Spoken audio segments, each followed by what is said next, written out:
ಎಲ್ರಿಗೂ ನಮಸ್ಕಾರ.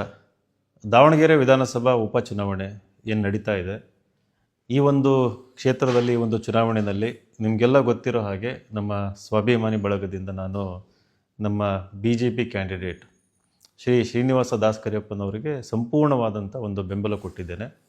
ಇವಾಗ ಏನಾಗ್ತಾ ಇದೆ, ಇಡೀ ರಾಜ್ಯ ಸರ್ಕಾರ, ದೊಡ್ಡ ದೊಡ್ಡ ಮಂತ್ರಿಗಳು, ನಾಳೆ ನಾಡಿದ್ದು CM ಕೂಡ ಬರ್ತಾ ಇದ್ದಾರೆ, ಬಹಳ ದೊಡ್ಡ ದೊಡ್ಡ ಹೆಸರುಗಳು, ಅವರೆಲ್ಲ ಬಂದು ಜಾತಿ ಆಧಾರಿತ, ಈಗ ಸಂತೋಷ್ ಲಾಡ್ ಬರ್ತಾರಂತೆ ಮರಾಠ ವೋಟ್ಗಳನ್ನ ಇದು ಮಾಡೋದಕ್ಕೆ, ಮಹದೇವಪ್ಪನವ್ರು ಇರ್ಬೋದು, ಆಂಜನೇಯ ಅವ್ರು ಇರ್ಬೋದು, ಮುನಿಯಪ್ಪ ಅವ್ರು ಇರ್ಬೋದು, SC ವೋಟ್ಗಳು, ಈ ರೀತಿ ಜೊತೆಗೆ ಒಂದು ಪಂಚಾಯಿತಿ ಮಟ್ಟದಲ್ಲಿ, ಗ್ರಾಮ ಮಟ್ಟದಲ್ಲಿ ಹತ್ತತ್ರ ಒಬ್ಬೊಬ್ಬರು ಮಿನಿಸ್ಟ್ರನ್ನು ಕೂಡ ಇನ್ಚಾರ್ಜ್ ಹಾಕಿದ್ದಾರೆ.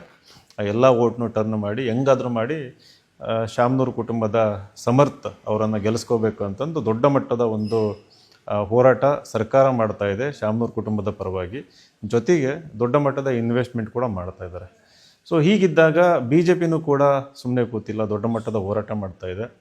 ಈಗ ನಾವು ಬೆಂಬಲ ಕೋರಿದ ಮೇಲೆ ಪ್ರಾಮಾಣಿಕವಾಗಿ ದುಡಿಬೇಕಾದ್ರೆ ನನಗನ್ಸಿದ್ದೇನಪ್ಪ ಅಂದರೆ ಇನ್ನೂ ದೊಡ್ಡ ಮಟ್ಟದ ಹೋರಾಟ ಮಾಡಬೇಕು ಅಂತ.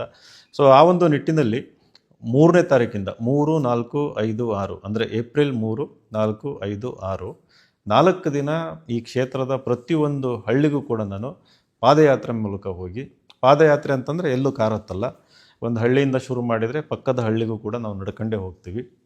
ದಾರಿ ಉದ್ದ ಹೋಗಬೇಕಾದ್ರೆ ಅಲ್ಲಿ ಹೊಲಗಳು ಬರ್ತವೆ, ತೋಟಗಳು ಬರ್ತವೆ, ಹೋಗ್ತಾ ಇರುವಂಥ ಜನಗಳು ಇರ್ತಾರೆ, ಎಲ್ಲರನ್ನೂ ಮಾತಾಡ್ಸ್ಕೊಂಡು, ಅಂದರೆ ಪ್ರತಿಯೊಬ್ಬ ವ್ಯಕ್ತಿನೂ ಕೂಡ ನಿಲ್ಲಿಸಿ ಮಾತಾಡಿಸಿ ಅವರೆಲ್ಲರನ್ನೂ ಕೂಡ ಮನವೊಲಿಸಿ ಈ ಒಂದು ಕ್ಷೇತ್ರದಲ್ಲಿ ಶ್ರೀನಿವಾಸ ದಾಸ್ ಕರಿಯಪ್ಪ ಅವರನ್ನು ಭರ್ಜರಿ ಬಹುಮತದಿಂದ ನೀವು ಗೆಲ್ಲಿಸಬೇಕು. ಹಲವಾರು ಕಾರಣಗಳನ್ನು ಈಗಾಗಲೇ ಹೇಳಿದ್ದೀನಿ ಹಲವಾರು ವಿಡಿಯೋಗಳಲ್ಲಿ, ಯಾಕೆ ಅವ್ರು ಗೆಲ್ಲಬೇಕು ಅಂತಂದು.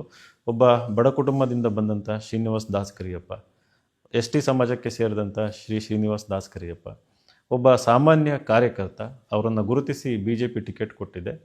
ಒಂದು ದೊಡ್ಡ ಸಾಮ್ರಾಜ್ಯದ ವಿರುದ್ಧ, ಒಂದು ದೊಡ್ಡ ಬಂಡವಾಳಶಾಹಿಗಳ ವಿರುದ್ಧ, ಏನು ಪಾಳೆಗಾರಿಕೆ ಪ್ರವೃತ್ತಿ ಇದೆ ಅಂಥ ಒಂದು ದೊಡ್ಡ ಒಂದು ವ್ಯವಸ್ಥೆ ವಿರುದ್ಧ ಇವತ್ತು ಅವ್ರು ಹೋರಾಟ ಮಾಡ್ತಾ ಇದ್ದಾರೆ. ಅವರಿಗೆ ನಾವು ಒಂದು ಶಕ್ತಿ ತುಂಬ ಕೆಲಸ ಮಾಡಬೇಕು. ಅವ್ರು ಗೆದ್ದರೆ ಅದು ನಮ್ಮೆಲ್ಲರ ಗೆಲುವಾಗ್ತದೆ, ಸಾಮಾನ್ಯರ ಗೆಲುವಾಗುತ್ತೆ, ಪ್ರಜಾಪ್ರಭುತ್ವದ ಗೆಲುವಾಗುತ್ತೆ, ಸಂವಿಧಾನದ ಗೆಲುವಾಗ್ತದೆ.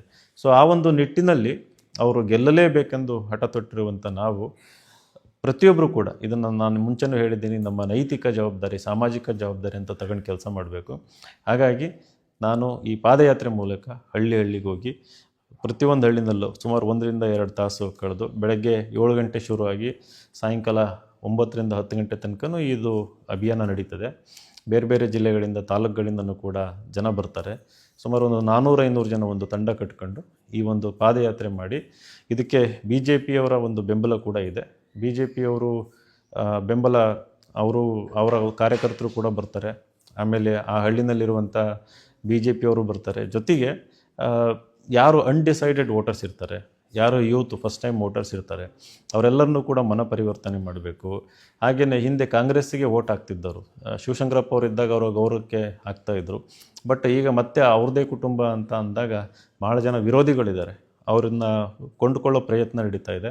ಅದನ್ನು ಕೂಡ ತಡೆ ಹಿಡಿದು ಅವರು ಕೂಡ BJPಗೆ ವೋಟ್ ಹಾಕೋ ರೀತಿಯಲ್ಲಿ ಪ್ರತಿಯೊಂದು ಊರಿಗೆ ಹೋಗಿ ಅವ್ರ ಹತ್ರ ನೇರವಾಗಿ ಮಾತಾಡಿ, ಸಂವಾದ ಮಾಡಿ, ಮನ ಪರಿವರ್ತನೆ ಮಾಡಿ 100% ಈ ಸಾರಿ BJP ಗೆಲ್ಸ್ಕೊಳ್ಳೋದಕ್ಕೆ ಏನೇನು ಬೇಕು ಅದು ನಮ್ಮ ಒಂದು ಅಳಿಲು ಸೇವೆ ನಾವು ಖಂಡಿತ ನಾವು ನಮ್ಮ ಸ್ವಾಭಿಮಾನಿ ಬಳಗದಿಂದ ಮಾಡ್ತೀವಿ. ದಯವಿಟ್ಟು ನೀವು ದಾವಣಗೆರೆನಲ್ಲಿದ್ದರೆ, ಸುತ್ತಮುತ್ತ ಇದ್ದರೆ, ನೀವು ಕೂಡ ಈ ಒಳ್ಳೆ ಕೆಲಸಕ್ಕೆ ಕೈ ಜೋಡಿಸಿ ಅಂತಂದು ಬೇಡ್ಕೊತೀನಿ. ನಮಸ್ಕಾರ.